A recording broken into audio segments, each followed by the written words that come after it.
When you think of McDonald's mascots, your brain immediately goes to Ronald McDonald, Grimace, or the Hamburglar, viral icons that basically define childhood memories.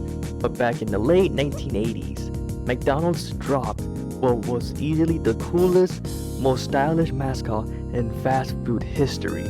He wore a slick black tuxedo jacket, rocked pitch black sunglasses at night, had a literal crescent moon for a head, and sat at a grand piano crooning about late night burgers. His name was Mac Tonight, and he wasn't just a hit, he was a massive cultural phenomenon. Commercials were everywhere, sales soared, and people genuinely loved this guy. But then, almost out of nowhere, Mac Tonight completely disappeared off the face of the earth. No huge retirement announcement, no legacy commercials, nothing. He went from being the face of nighttime dining to completely buried in the corporate vault. So what actually happened to the coolest mascot McDonald's ever created?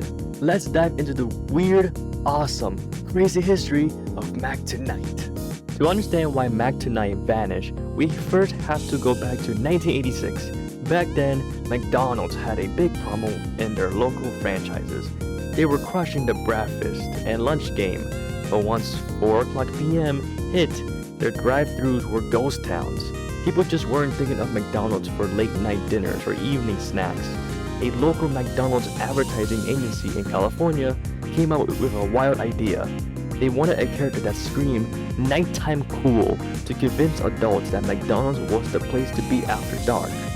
Enter creator Peter Connection and visual artist Richard Taylor, who designed a crescent moon crooner inspired by classic 1950s jazz artists.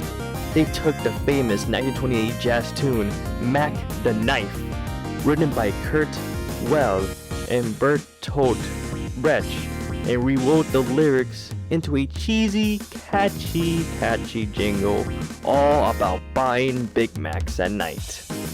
When the first commercial aired in Southern California in 1986, it was an instant smash hit.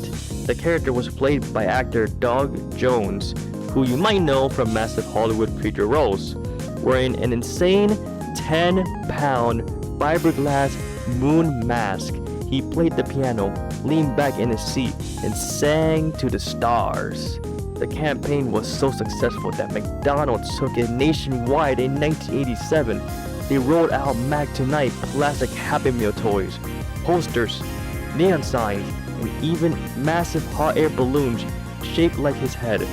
Sales during late hours skyrocketed by over 15%. Mac Tonight wasn't just a mascot, he was a legit superstar. So if Mac Tonight was printing money for McDonald's, why did he get pulled from television? The answer starts with a massive legal battle behind the scenes. Remember that famous song he sang, Mac the Knife? Well, the estate of the original song composer, Kurt Weill, was not happy about McDonald's using the iconic melody to sell hamburgers. In 1989, Weill's estate filed a huge $90 million lawsuit against McDonald's, claiming the commercials infringed on their trademark and ruined the legacy of the original theater music.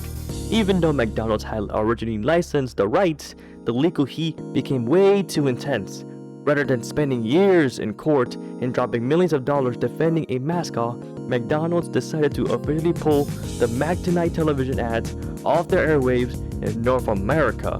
Without TV ads driving his popularity, Mac Tonight started fading into the background. McDonald's tried to keep him alive in subtle ways throughout the 1990s. They built giant animatronic Mac Tonight figures inside select restaurant locations that actually played piano for guests. They even sponsored NASCAR driver Bill Elliott with a Mac Tonight scheme on his car. But as the 1990s wrapped up, McDonald's corporate strategy shifted toward kid-friendly, colorful characters. A cool, jazzy, smoking hot 80s moon guy just didn't fit the news corporate image anymore.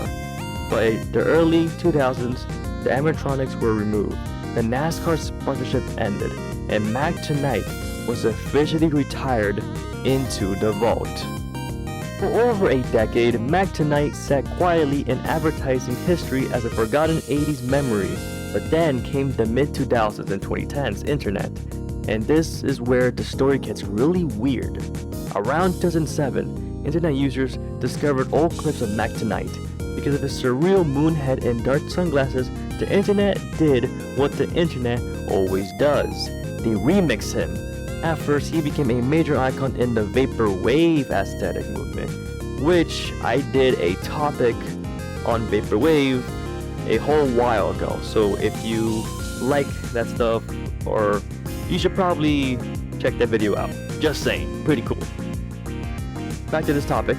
Music artists use his imagery for retro, nostalgic 80s synthwave music videos because his style fitted that neon late night vibe perfectly. However, the internet also took a turn. Internet trolls hijacked McDonald's image, renaming him Moon Man, and turned him into an offensive, controversial meme using text-to-speech voice generators. This unauthorized hijacking completely ruined any chance of McDonald's ever bringing back McDonald's back for a mainstream comeback. McDonald's quickly locked the character away even tighter to avoid any corporate association with the troll meme. Yet, despite all the chaos, the true original McDonald remains beloved by the nostalgia lovers and internet lore fans worldwide. He represents a brief, golden era of advertising where a mascot could just be pure, unadulterated nighttime cool. And that is the crazy story of whatever happened to McDonald, the coolest fast food mascot to ever hit your screen. McDonald, what a cool nighttime guy. Besides that, what do you guys think? If you want to talk about this topic or the vaporwave topic that I made a whole while ago, you should watch it, pretty cool, or just want to hang out in general, then consider joining my Discord server, link in my bio, and also link in this video's description as well. Thank you guys so much for watching, like and subscribe, and I'll see you guys in the next one.